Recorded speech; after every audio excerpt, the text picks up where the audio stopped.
Hello, everybody. I'm your host, Eric Byrne, here at StopStrugglingNow.com. And today it's part 2, ladies and gentlemen. That's right, the debt box node, Ghana, as in Ghana, Africa, where there's gold, silver, oil, natural gas, water, platinum, palladium, silver, and more. Who's going to find it? The Debt Box Node crew, that's who, and they're there. And the owner in part 2 is going to discuss a few things. And also, you're going to hear part 2 of the engineer who's doing the satellite system. That's right, they get this information from space, ladies and gentlemen. The technology is here, and you can actually get your money into it. Ground floor, beginning of new technology. That normally means somebody can make a lot of money. The future is here now. You have an opportunity. Part 2, ladies and gentlemen, of the Debt Box Node license from IX Global. Let's get into the science. And welcome. Stop struggling now, gear. Check. And please like, subscribe, and click the bell below so you get the latest updates. Now, let's get to it.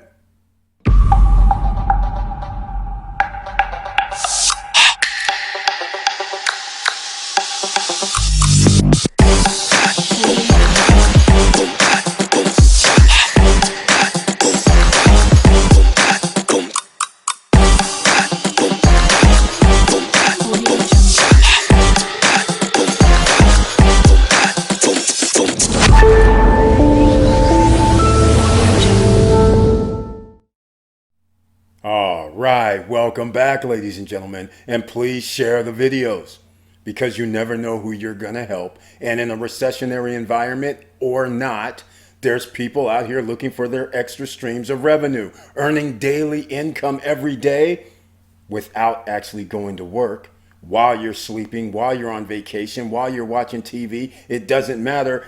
Whatever you want to do, you're earning rewards from this program. So let's get into the science. And that's pretty much gonna be it for this video. And I want to know what you think about it at the end after you see these videos. There's gonna be 2 of them. And with all that said, please, again, let your friends know. Let's go check out these videos, and I'll see you on the other side of these videos with an ending to this story. That if I zoom out, right, like this is 1 square of land, so I think that it's broken into 4 for the purposes of size, and I'm not sure how many. I think this is maybe 40-acre parcels, so you're looking at about 120 acres here. So you start to get a sense of the scope of this. So this is a big oil anomaly, right? And it's residing at about 9,400 feet deep. Okay, we drilled this well. We've drilled this well, and we've now cased it in Nebraska. Some of you went out there and saw it. It's now cemented in. We drilled through 7 zones, 7 different zones in the strata. The strata is a cross section of what the subterranean looks like, and there's different levels of sedimentary rock, sand, clay, gravel, and porous rock where the oil pools, right? So this green area is a shallower pool, and the orange area is the deeper pool. And we drilled this hole down to a depth of 10,000 feet. So, and we did that. Our guys did that. We actually own 4 drill rigs in the U.S. And so we used our drill rigs, but we hired a crew to come in and do this. I don't drill oil wells. I just find them. I find where they should drill, and then they drill. Make sense? Yeah. All right, so that was Nebraska. And I just gave you that for context. So let's zoom out here. Head over to Africa. Prior to this technology, how accurate has previous technology been in comparison to now what you're doing? So it's a good question. So the technology was very rudimentary, and it was only possible going back maybe a decade. And it was really it was really used for offshore oil and gas exploration, because offshore oil and gas exploration is extremely expensive. To have an offshore drill rig is a minimum of $1 billion, and I'm not making that up. It's like $1 billion. If you're going to get into that business, you got to be ready to write a check for $1 billion or more. That's why the barrier to entry is very high. So only big companies like Total, Shell, Exxon, British Petroleum are able to afford to go do these things. But once they find them, I mean, they're literally tens or hundreds of billions of dollars, and they go for a long time. So, but I'm not a geologist, but I work with geologists all the time. And so logic would dictate, right? If there's offshore, and that offshore find is near a shore, then it's most likely onshore too. So here in Ghana, as you see, this is Ghana. This is the Gulf of Guinea. All the offshore action is right here. All the big boys are there. BP, Vital, the Italians, the Russians, the Europeans, and America. Shell was off. Well, Shell's Dutch, but I think the Shell subsidiary that owned just sold to a local content company. It was like the first Ghanaian offshore content company in history to take over that concession. And they're currently have discovered oil and gas, and they're currently pumping natural gas and oil onshore for refining.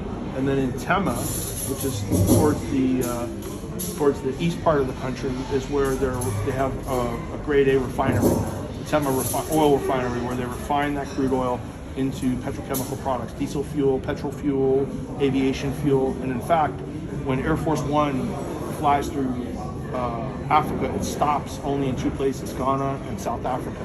Those are the only two places that Air Force One can be refueled with aviation fuel, because of the refineries are at that level. Nigeria is coming online with a brand new refinery from, how do I pronounce that, Dangote. Just built a several billion, right? $10 billion dollar refinery. So, and again, in Africa, here's Nigeria here, and then Angola right here is a very oil-rich country. So you look at these countries, right, and this is the Gulf of Guinea. There's a bunch of oil here. Nigeria is known about the offshore, so there's all this action going on here. Obviously, Nigeria is very well known for their sweet crude oil, and a lot of it, right? That's why there's 350 million people there versus Ghana's 32 million people population, so much different. But this is what, so we applied to the Petroleum Commission, and we were granted, our local content partner was granted the first exploration license onshore in Ghanaian history. So we got 2 concessions to start, and this is what we found. And this is what's right next to, you talked about the gold. Yeah, this is oil and gas right now. I'll move to the gold in a second. So this, I was on the oil tip and then I jumped around. I'm sorry, I'll go back to that.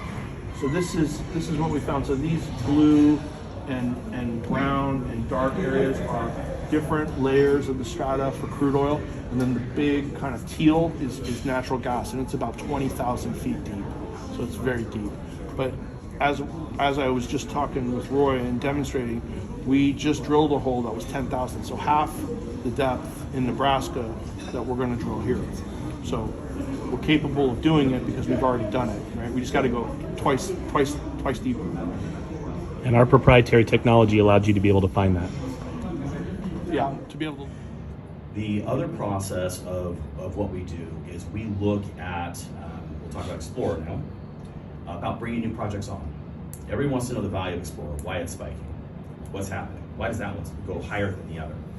The reality is, everything's going to go higher, people buy, everything's going to go lower, people sell. It doesn't matter if this is a stock or Bitcoin or Ethereum. It's just the amount of sellers or the amount of buyers. That's just economics. I don't control that. I wish I did. I would tell everybody it's going to go to $300 tomorrow, and I hope to goodness it does. But I can't control that. It could go to a penny tomorrow. It could go to 7 zeros and a 1. I can't control that either. What I can do is put in something that's never been done in crypto, which is the first revolutionary product that has true live assets with revenues that go and burn. There's not a single other token in the world that does that. That's what's revolutionary for us. We have deflationary to take tokens out. We have halvings. We have deflationary with taxes. We have revenues coming in and burning. No other token ever in history has ever been done this way. This is us. This is what makes us different. This is why black gold did get a 50, even today at the lower off all-time highs, we're 56,000% higher than when that token launched. It's been a year. Do I get upset when people come to me and say, well, yeah, but this license is only making $10 a day? If you're in crypto, do you understand an $8,000 to $9,000 Bitcoin miner that will cost you $200 a month to run will make you $3.80 a day in Bitcoin? And that's if Bitcoin's at $20,000, which right now it's not. I know that because we used to mine a lot of Bitcoin. Our power bills were over $1 million a month. Bitcoin, Ethereum just changed because of how hard it is to mine. We created what's called synthetic proof of work. The synthetic proof of work solves the problem with high data-driven storage on a blockchain, and it makes it so you can actually run these things anywhere on any device around the world. It takes the major power bill off of mining, off the proposition of mining. It allows households to mine instead of industry. It allows me to get into partnerships with Joe and have him push it out to the world without saying, you can only do this if you have a commercial piece of property with a power transformer, and by the way, you have to make sure that you have X amount of kilowatts going to that transformer. This is something that's never been done. We are doing that. We do it based off the education and years of background in this space, and time and effort on the ground. I would not be able to put together the gold project, silver project, without my two partners, but my family being here and actually digging with shovels. This isn't something that we sit behind a desk. This is something we have to know every single bit. It's like we are farmers. We have grows physically in Colorado. Why? I wanted to know what it was like to put a seed in the ground, what it actually takes, what are the problems, how do we solve these problems? What do? I do everything. But I don't do it for very long. I do everything to know it. I do everything so I can look at it. I do everything so how do we break it? How do we figure out how to make it better? Then, is it profitable? Does it do what we're trying to do? Does it help the people? Does it help us? Does it help the ecosystem? Those are the three things I ask every single day. If it doesn't do those three, okay, we're gonna find something else. We're gonna go somewhere else because that's what we have to do, because the people running licenses have to be excited about the project. The ecosystem has to thrive. At the end of the day, the people that are working on it, at the end of the day, there has to be a value for them to be part of us. We want to be able to get eventually into all these without any monetary process. I don't want to have to buy royalties. I don't want to have to sit there and give people stuff anymore. I want people to come to me purely because they are so excited about being part of that box. And this is already starting to happen on your end. People are offering us royalties for nothing. They want to use the Debtbox name and the tokenization we're doing in certain assets, oil, gas primarily. They want it because they want to be able to say, we are the first blockchain to actually deliver results with revenue. These are countries. These are large Fortune 500 companies. These are not mom and pop issues. So when you start getting that type of traction, it really helps the cannonball start going faster and faster and faster. Why I got involved with Joe, and the beauty about the partnership is a lot of convincing. I started going with this product down registered investment advisor route. Investment banks, they'll have money. I'm already helping the people on the farmer level. And in my head, I was like, okay, we've helped the people, we've got the supply chain fixed, let's go to the big boys and get the money.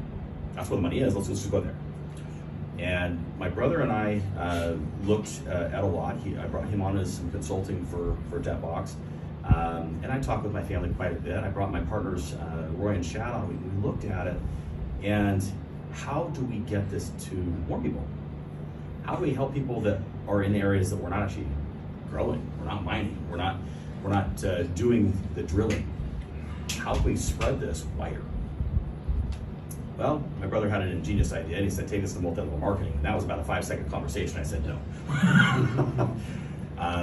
Ironically, we were being courted by some of the largest multi-level marketing companies in the world. I'm in Utah. Wasatch Front, trust me, about everybody's there. People saw what we were doing and immediately started calling me. A lot of our nodes are actually with board members of other companies that are by far larger than anything here in this room.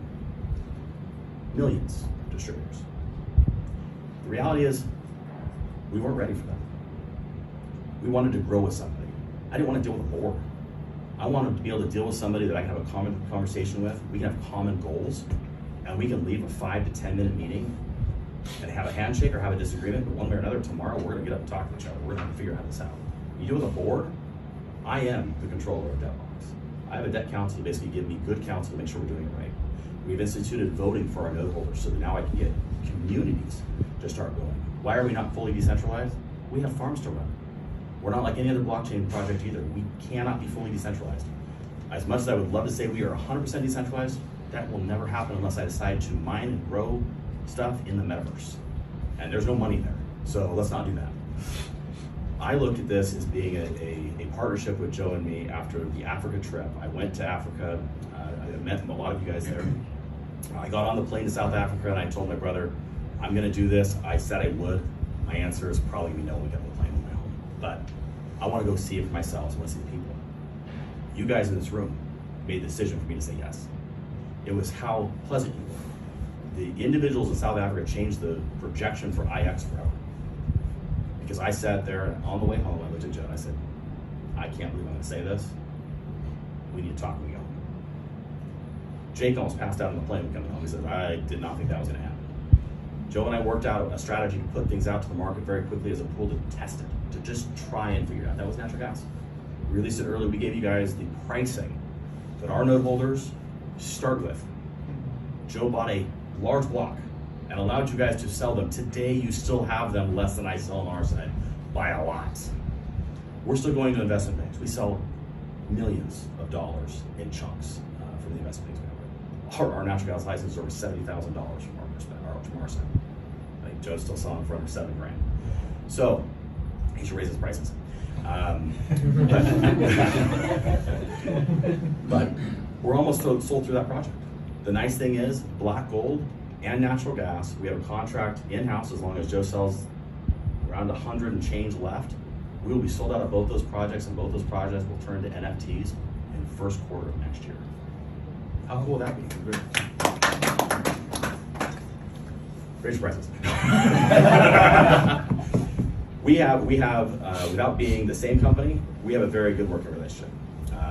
And I think that should give you a good intro, should give you how we met, why we're here. Okay, ladies and gentlemen, put that comment down below. Let me know what you think about it. And also, if you want to get into this, remember the links are down below the video in the description for everybody on the YouTube channel, podcast, social media platforms. There's a link down below to the video, or links down below to get your DebtBox node license, which is IX Global.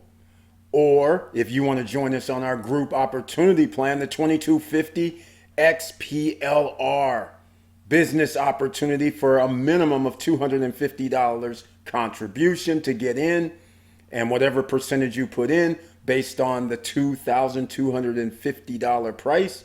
You can only do $250 increments, $250, $500, $750, $1,000, $1,250.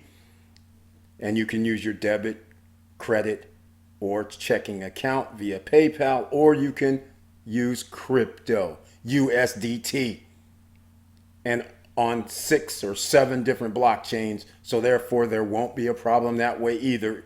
We want you in, and you can earn daily rewards. And it's XPLR, the scanner system that you learned about from the scientist in this video. And with all that said, thank you for watching. Thank you for listening. And please like, subscribe, and click the bell below so you get the latest updates. And I know it's hard out here. And during a recession, then it's the best time to start a business, the best time to get extra streams of revenue. Because if you can start it now, when things get good, it only is going to be better for you. And with all that said, keep your head up, keep moving, and I'm out.